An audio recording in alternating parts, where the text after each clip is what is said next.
बच्चों नमस्कार, मैं आशीष पांडे। आज शुरू करेंगे बेटा वज्र गुणन विधि। कौन सी विधि बेटा? शुरू करेंगे वज्र गुणन विधि। ठीक है। क्रॉस मल्टीप्लिकेशन आपने खूब पढ़ा है। तिर्यक गुणा भी बोलते हैं। क्या बोलते हैं बच्चों? तिर्यक गुणा। ठीक है। तो बस इसी को हमें पढ़ना है इस पूरे प्रश्नावली 3.5 में। तो कैसे किया जाएगा ये चीज़ आप समझ लीजिए। तो वज्र गुणन के लिए एक चीज़ हमेशा कन्फर्म होती है कि जो समीकरण होंगे उनका format ax plus B Y plus C बराबर 0। ठीक है। इस फॉर्मेट में ही होना चाहिए। अगर हमें वज्र गुणन विधि हल करनी है, वज्र गुणन विधि से क्वेश्चन को करना है, तो आपके लिए ये एकदम कन्फर्म है कि जो समीकरण हो किस रूप का हो, ax plus B Y plus C रूप बराबर, यानी कि बराबर में सदैव क्या होना चाहिए बेटा? 0 होना चाहिए। ठीक है। चलिए, लेकिन एक चीज और है आपके साथ। इसके पहले आपने विलोपन विधि पढ़ी, विलोपन के पहले आपने प्रतिस्थापन पढ़ी, प्रतिस्थापन विधि के पहले आपने अक्ष वाली पढ़ी। ठीक है। ग्राफ दर्शाया, ग्राफ से हल किया। तो आपके पास 3 वो 1 ये 4। ठीक है। 4-5 विधियां आपके पास रहेंगी समीकरण हल करने के लिए। आप कोई भी समीकरण किसी भी विधि द्वारा हल कर सकते हैं, जो भी आपको बेटर लगे। जैसे कि आप शायद आपको प्रतिस्थापन विधि बेटर लगे तो आप प्रतिस्थापन विधि से कर सकते हैं। विलोपन विधि अच्छी लग रही है तो विलोपन विधि से कर सकते हैं। अगर आपका मन नहीं है वज्र गुणन विधि से हल करना तो वज्र गुणन विधि से हल करिए, उस पर कोई डाउट नहीं रखना। अगर हाँ क्वेश्चन में अगर वो कहता है कि नहीं आप विलोपन विधि से ही करिए, वज्र गुणन विधि से करिए, तब आपके पास मजबूरी बन जाती है कि आप उसी विधि का प्रयोग करेंगे। अन्यथा अगर क्वेश्चन में वो नाम नहीं देता तो आप किसी भी मेथड द्वारा क्वेश्चन को हल कर सकते हैं। ठीक है। चलिए, अब आपको बताते हैं कि जो वज्र गुणन विधि है उसके लिए समीकरण का जो फॉर्मेट होता है बेटा, वो किस रूप में होना चाहिए? ax plus B Y plus C बराबर 0 के फॉर्मेट में होना चाहिए। क्लियर है ये चीज़? अब आपको इसके लिए एक फार्मूला होता है, फार्मूला आपको दिखा देते हैं, फिर इसके बाद क्वेश्चन करेंगे। फार्मूला इधर लिख लेते हैं। तो x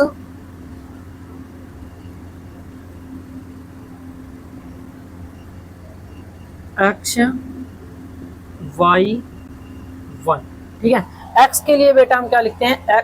जब हम समीकरण देखते हैं तो या तो x है चर या तो y चर है।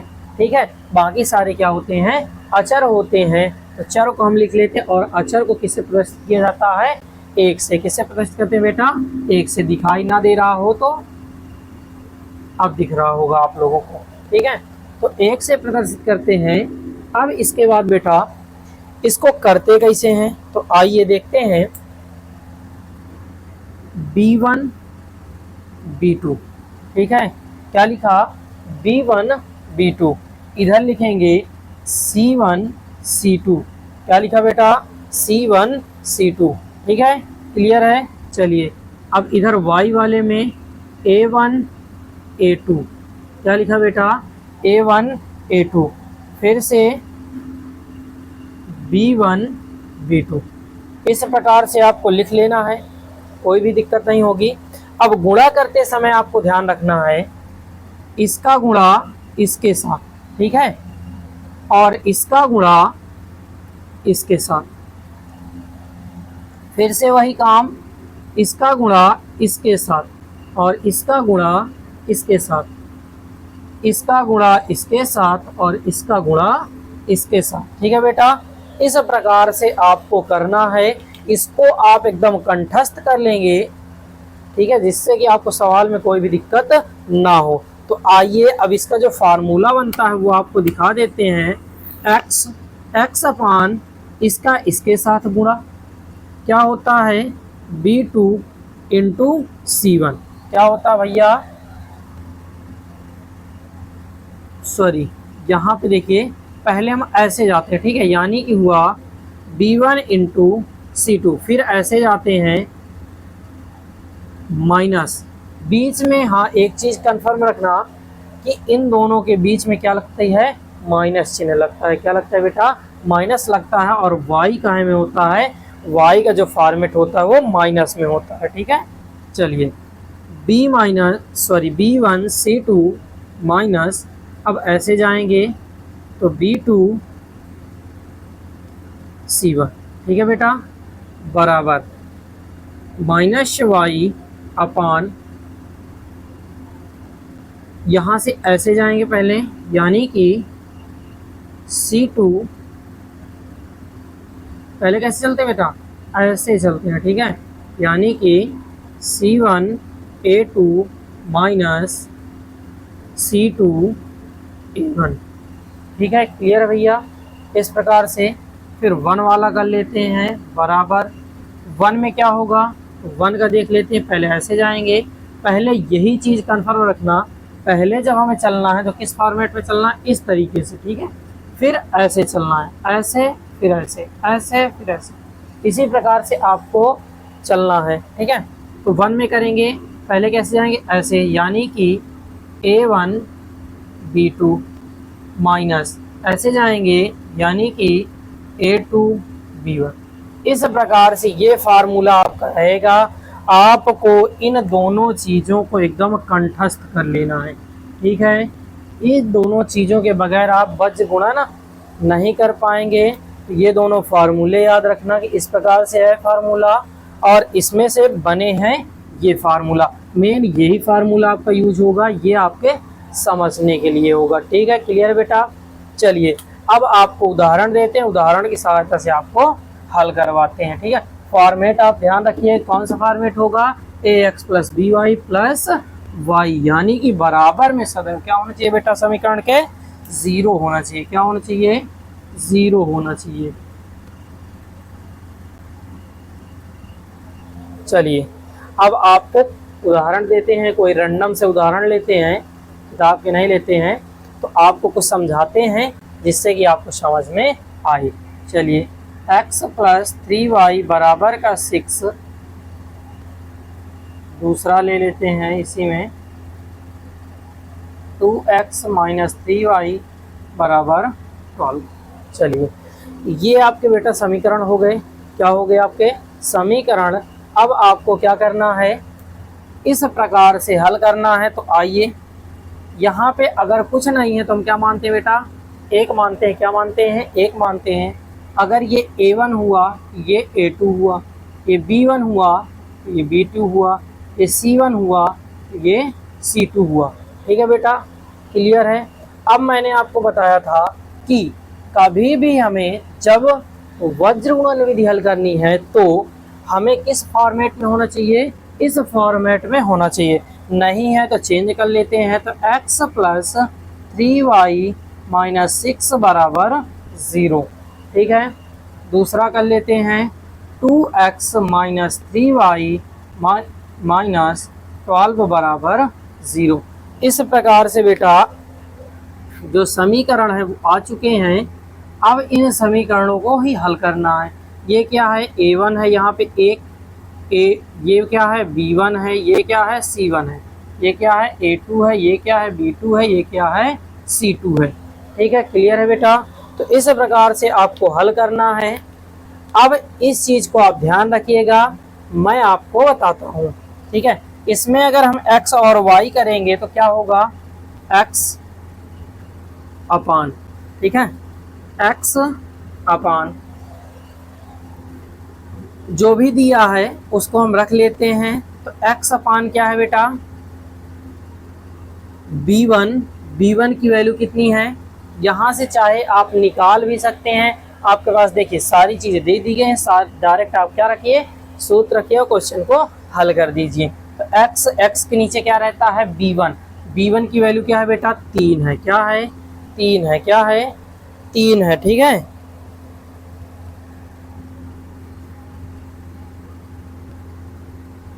तीन है। C2 की वैल्यू क्या है, -12। ठीक है बेटा, क्या आया, -12। फिर इसके बाद बीच में क्या लगा है, माइनस लगा देते हैं। फिर इसके बाद बेटा क्या है, B2 है।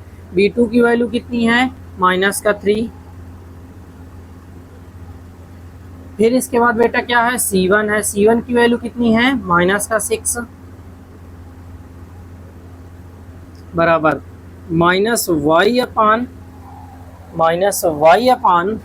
y का करेंगे तो क्या आएगा बेटा, y में क्या होता है, C1 की वैल्यू क्या है, -6। फिर इसके बाद क्या होता है बेटा, A2 होता है। A2 की वैल्यू कितनी है, 2 माइनस। फिर इसके बाद C2 की वैल्यू क्या है बच्चा, -12।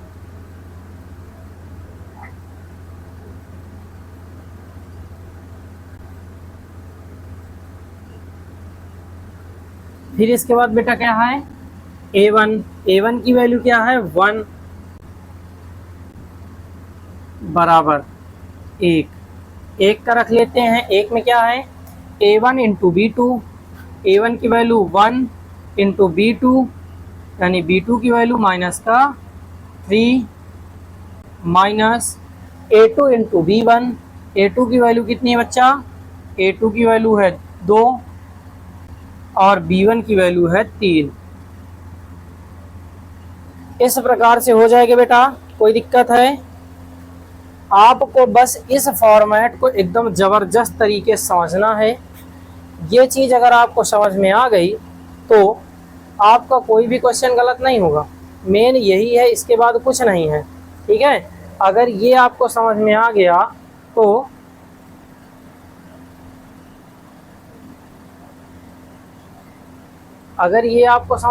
बेटा तो इसके अलावा कुछ नहीं है। लेकिन अगर ये नहीं समझ में आया तो आपको कुछ नहीं समझ में आएगा।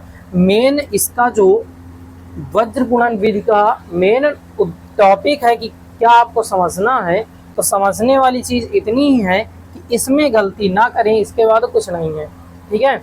तो आप इसको ध्यान से समझिएगा। अभी तक जो भी हुआ ठीक है, लेकिन अब ध्यान से समझिएगा।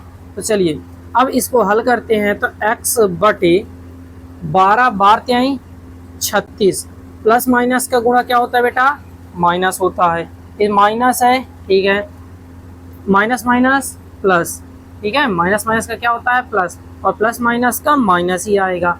36 18 बेटा, क्लियर है, बराबर -y अपान माइनस प्लस का माइनस आएगा, 6 दूनी 12, माइनस माइनस का प्लस हो जाएगा, ठीक है, 12 एक कम 12 बराबर, इसको करेंगे तो क्या आएगा बेटा, 3 एक कम 3 माइनस का 3, इसको करेंगे 3 दूनी 6। क्लियर है, हो जाएगा, कोई दिक्कत? चलिए घटा लेते हैं। तो x बटे माइनस माइनस क्या होते हैं बेटा, जुड़ जाते हैं। तो 18 और जोड़ देंगे तो 8 4 12, 2 1 3 1 4 1 5, ठीक है। चिन्ह का एक लगता है बेटा, माइनस का लगता है, बराबर -y अपान 12 में से 12 जाएगा तो क्या बचेगा, कुछ नहीं, ठीक है, बराबर इसको करेंगे बेटा, माइनस माइनस क्या होते हैं, जुड़ जाते हैं, यानी 6 3 9, ठीक है, क्लियर है। अब यहाँ पे जो x है, x को भी किसके बराबर रखते हैं, जो अचर पद था उसके बराबर, और y को भी किसके बराबर रखते हैं, जो अचर पद था बेटा उसी के बराबर रखते हैं। तो आइए रख देते हैं। तो x अपान -52 बराबर 1 बटे -9, ठीक है, क्लियर है। ट्रांसफर करेंगे तो इधर आएगा, तो -9x बराबर -52 यानी कि 52, क्लियर है। x बराबर -52 अपान -9, माइनस माइनस क्या हो जाएगा, कैंसिल हो जाएगा बेटा। अब ये कट रहा, 3 से कट रहा तो काट देंगे, 3 त्रिक 9, 3 1 3, नहीं कट रहा है तो छोड़ दीजिए, अगर कटे तो काट देते हैं, नहीं कटता है बेटा तो छोड़ देते हैं, यानी कि 52 बटे 9। x की जो वैल्यू आएगी वो क्या होगी बेटा, 52 बटे 9। अब y वाला भी कर लेते हैं, -y अपान 0 बराबर 1 अपान -9, तिर्यक गुणा ये करेंगे, वज्र गुणन खूब किया है हमने, तिर्यक गुणा, तो एक का 0 हो जाएगा, -9y बराबर 0 और y बराबर 0, यानी कि जो y की वैल्यू होगी वो क्या होगी बेटा, 0 होगी, और जो x की वैल्यू होगी 52/9 होगी।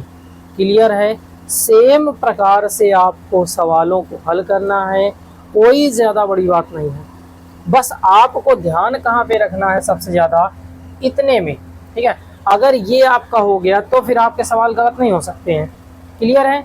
चलिए चलते हैं, एक उदाहरण आपको और देते हैं, फिर इसके बाद किताब के उदाहरण में चलते हैं। जो भी डाउट होंगे इस उदाहरण में क्लियर हो जाएंगे आपके।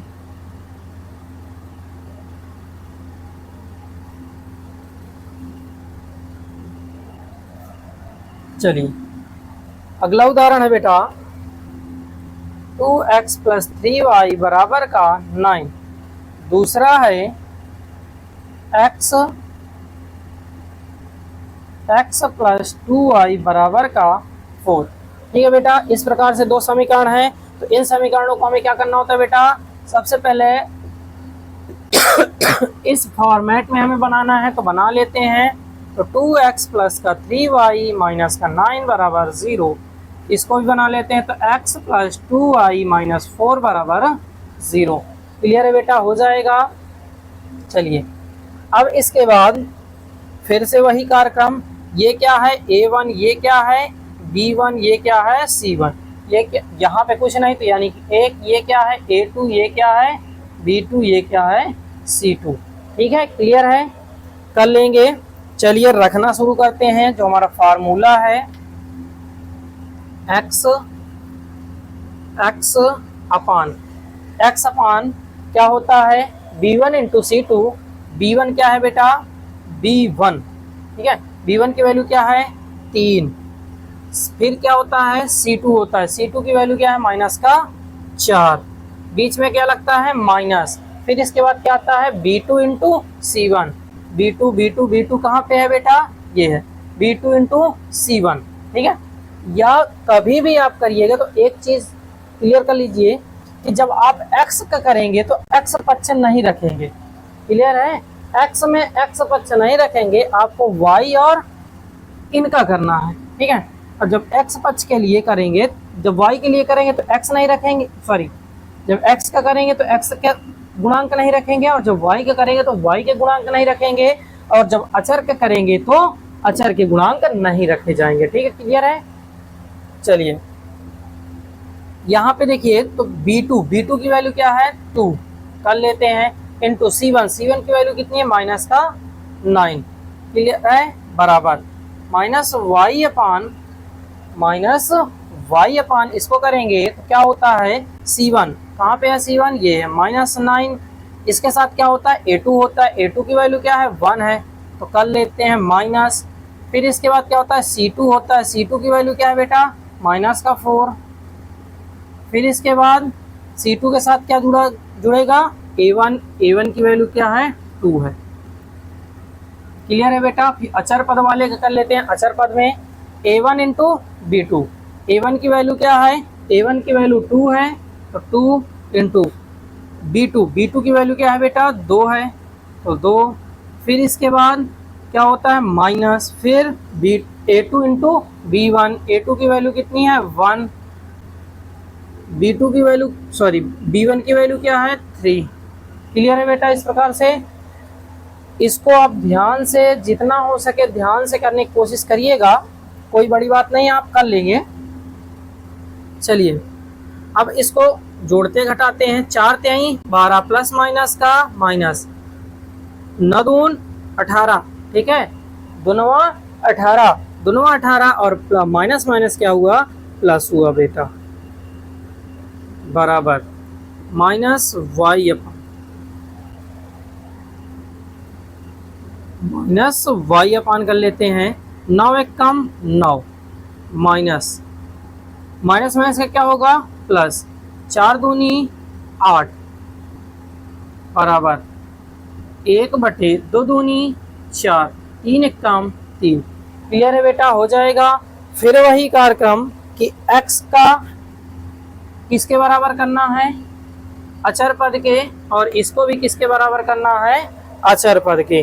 तो आइए x की वैल्यू के लिए हम करते हैं, तो x अपान -12 प्लस 18। अगर हम हल करेंगे तो बेटा क्या आएगा, ये अगर हम हल करेंगे तो 18 बड़ी संख्या है, ठीक है, ये छोटी संख्या, प्लस माइनस क्या होते हैं, घटते हैं, घट जाएंगे, कितना बचेगा, 6 बचेगा, कितना बचेगा, 6 बराबर इसको करेंगे तो माइनस का y अपान माइनस का 1, क्या बचेगा, माइनस का 1। 9 में से 8 जाएंगे, ठीक है, लेकिन बड़ी संख्या का है कि हम माइनस के, तो चिन्ह का एक लगेगा माइनस का, और माइनस माइनस क्या हो जाएंगे, कैंसिल हो जाएंगे, बराबर 1 अपान 4 में 3 गए 1। क्लियर है बेटा। चलिए अब x को इसके बराबर, y को इसके बराबर फिर से रख देते हैं, यानी कि x अपान 6 बराबर का 1 अपान 1, यानी कि x बराबर क्या आएगा बेटा, 6। जो x की वैल्यू है वो क्या है, 6 है। इस प्रकार से y को भी रख लेंगे, y अपान 1 बराबर 1 अपान 1, तिर्यक गुणा, ठीक है, जो अभी हम कह रहे थे वज्र गुणन वाली बात, ये देखिए वज्र गुणन वाली बात। तो y बराबर क्या हो जाएगा बेटा, 1 हो जाएगा। ये x और y की वैल्यू हुई। इस प्रकार से आपको क्वेश्चन करने होंगे। क्लियर है। अब चलते हैं हम अपने बुक की ओर। बुक के उदाहरण क्या कहते हैं, तो उनके उदाहरण देख लेते हैं, फिर इसके बाद आगे की बात होगी कि प्रश्नावली कैसी है, प्रश्नावली में जो सवाल हैं उनको करवाया जाएगा। तो चलिए चलते हैं उदाहरण की ओर।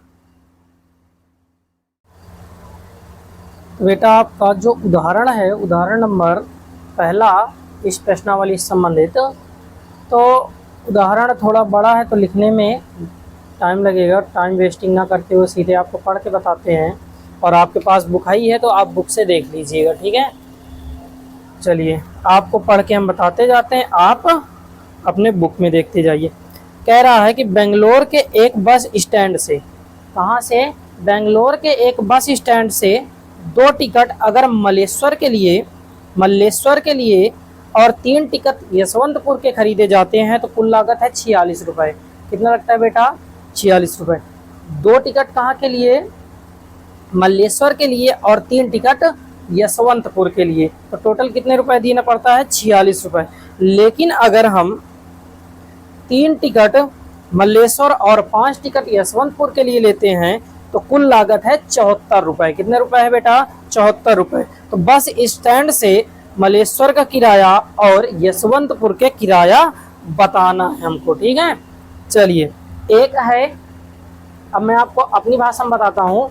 मान लो आप गए बेंगलुरु, तो बेंगलुरु से अगर आप टिकट लेते हैं तो 2 जगहों के लिए नहीं है, एक है यशवंतपुर, दूसरा है मल्लेश्वर।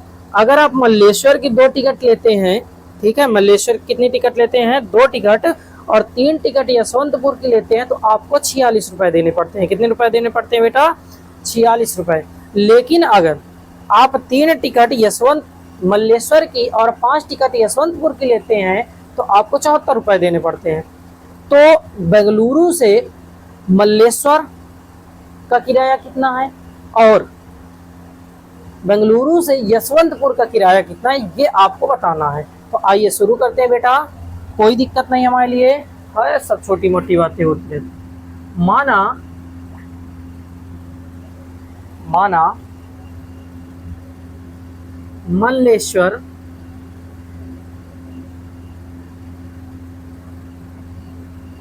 का किराया, मल्लेश्वर का किराया है x रुपए। कितने रुपए है, x रुपए। और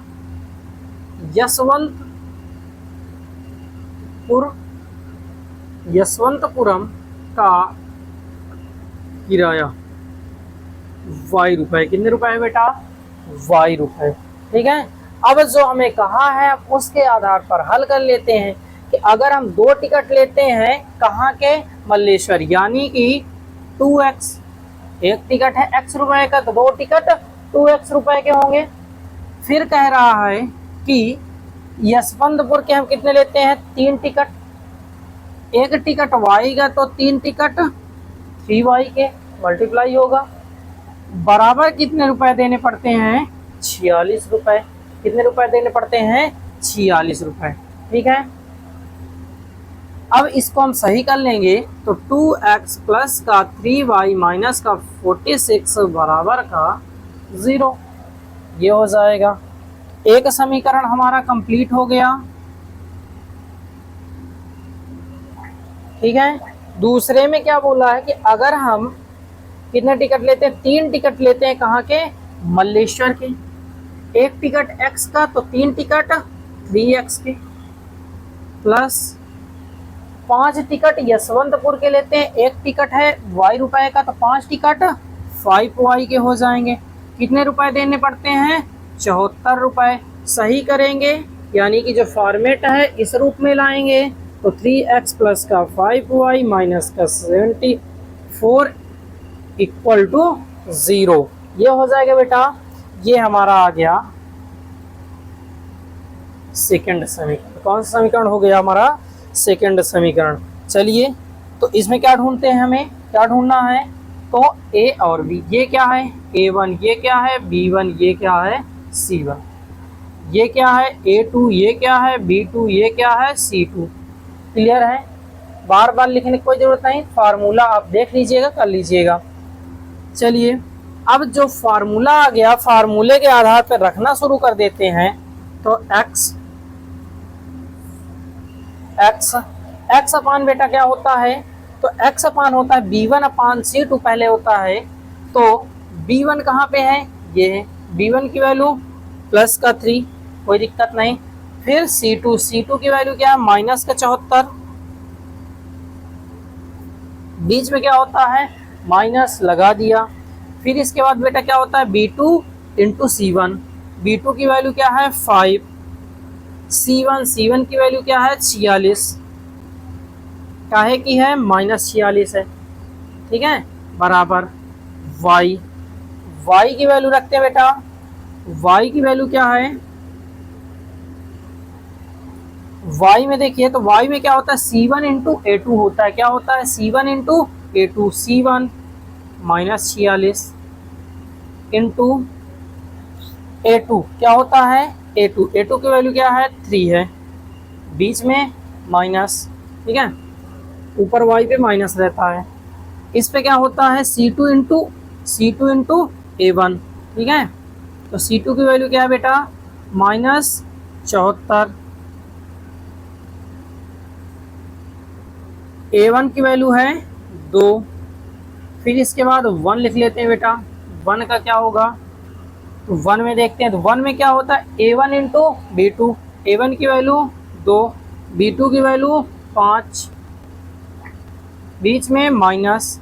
फिर क्या होता है? दूसरे में a2 इंटू b1।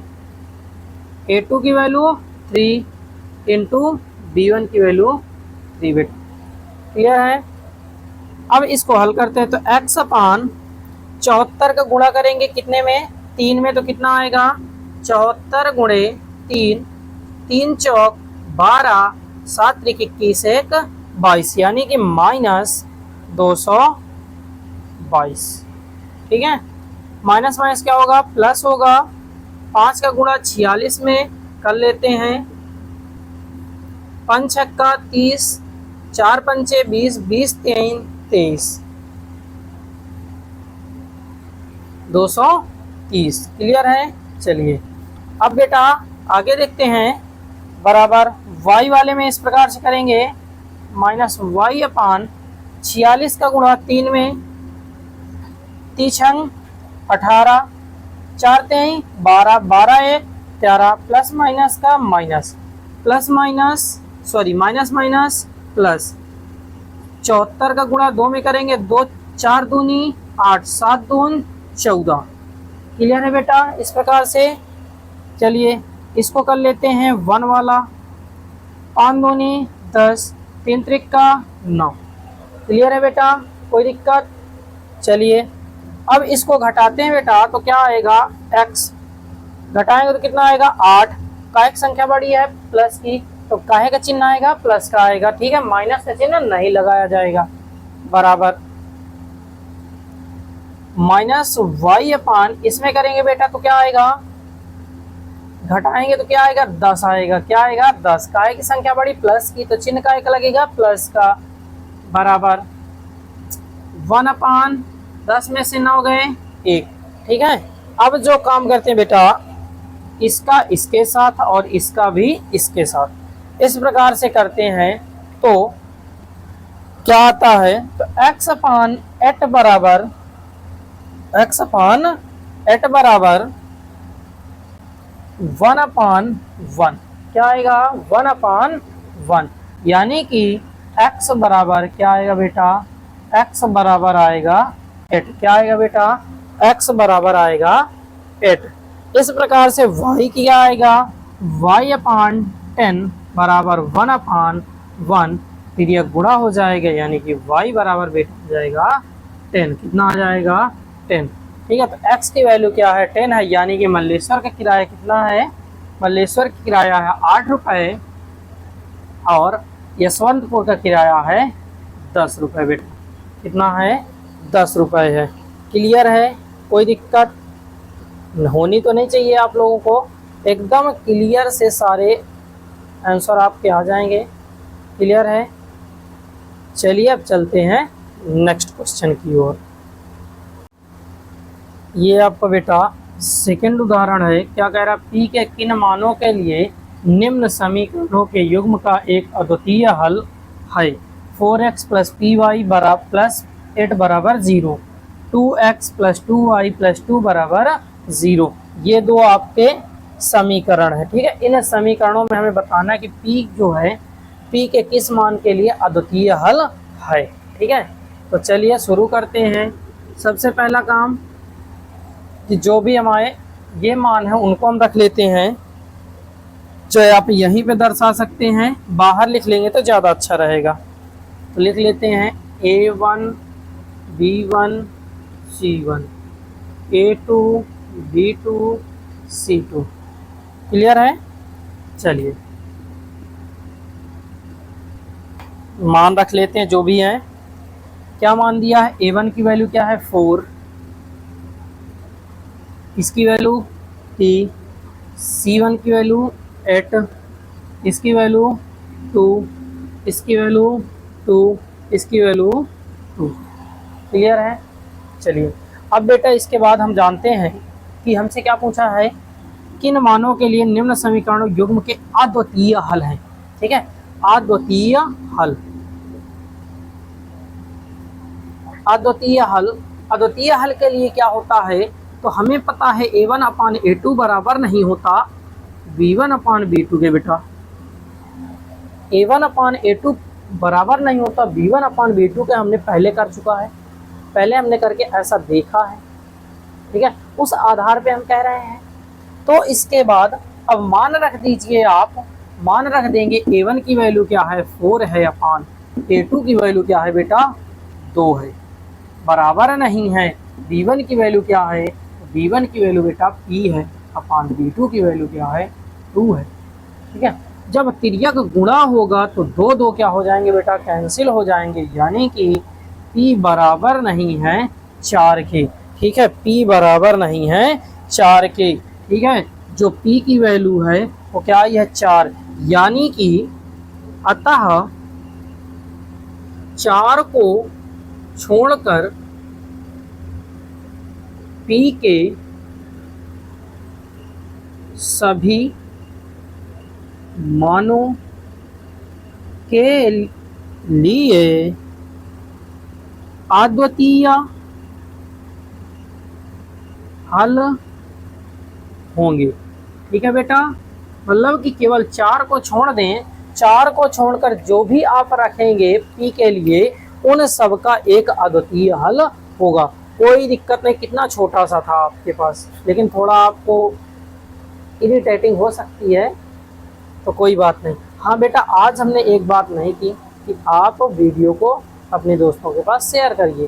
ठीक है, लेकिन आप लोगों को भी ये याद रखना है कि वीडियो देखेंगे तो अपने दोस्तों के पास शेयर ज़रूर करेंगे। चलिए अब चलते हैं लास्ट उदाहरण की ओर, उसकी बात कर लेते हैं, फिर उदाहरण के बाद प्रश्नावली अगले वीडियो में चालू होगी। तो बेटा आपका जो अंतिम उदाहरण है वो है के किस मान के लिए निम्न रैखिक समीकरणों को युग्म के अपरिमित रूप से अनेक हल होंगे। ठीक है, ये आपके समीकरण दिए गए हैं। तो आइए हम इनको क्या करेंगे, जो a1 b1 है इनकी वैल्यू रख लेते हैं। a1 की वैल्यू कितनी बेटा, k है। a1 की वैल्यू क्या है, k है। जिस प्रकार से हो आप रख लीजिएगा, कोई दिक्कत नहीं। फिर अगर a2 की वैल्यू की बात करो कितनी है, 12 है। कितनी है बेटा, 12। फिर b1 की वैल्यू 3, b2 की वैल्यू k, c1 की वैल्यू k-3, इसकी वैल्यू क्या है बेटा। अब यहाँ पे एक चीज़ देखिएगा, ये k-3 हो गया और नीचे क्या है, k है। क्या है, k। क्लियर है, सारे मान हमने रख लिए यहाँ से।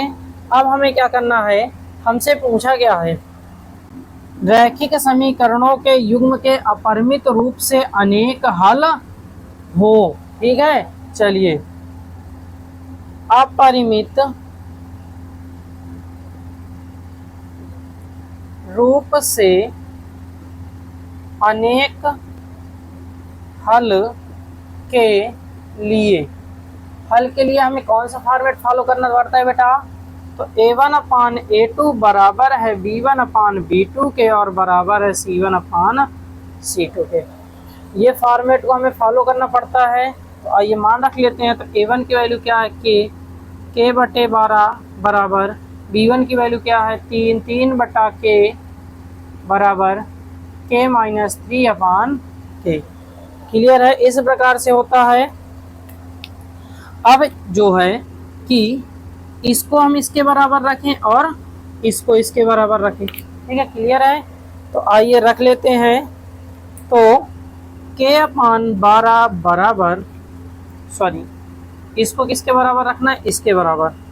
ठीक है, तो 3/k, कोई दिक्कत क्या आया बेटा, ठीक है, गुणा करेंगे तो k², अब बारते हैं 36, वर्ग हटाएंगे तो k बराबर कितना आएगा, +-6। कितना आएगा बेटा, +-6। ठीक है, एक k की वैल्यू प्राप्त हो गई। दूसरे k की वैल्यू अगर ज्ञात करते हैं बेटा, तो दूसरे k की वैल्यू क्या होगी, अब इसको रख लेंगे। अभी हमने इसको किया, अब इसको कर लेंगे, यानी कि 3/k बराबर का k-3/k, फिर क्या करें, गुणा करें, यानी कि 3k बराबर k का k में गुणा होगा k² माइनस का 3k, माइनस है इस पर आएगा प्लस का, यानी कि 3k प्लस का 3k बराबर का k²। ट्रांसफर करें, जोड़ देंगे दोनों, क्या हो जाएगा 6k बराबर का k²। अब k के पास जाएगा, यानी कि 6 बराबर k² का k। तो एक के क्या हो जाएगा, कैंसिल हो जाएगा, यानी कि 6 बराबर k। जो k की वैल्यू आ रही है वो भी क्या है, k है। k की वैल्यू क्या है, सॉरी 6 है। क्या है, 6 है, +-6।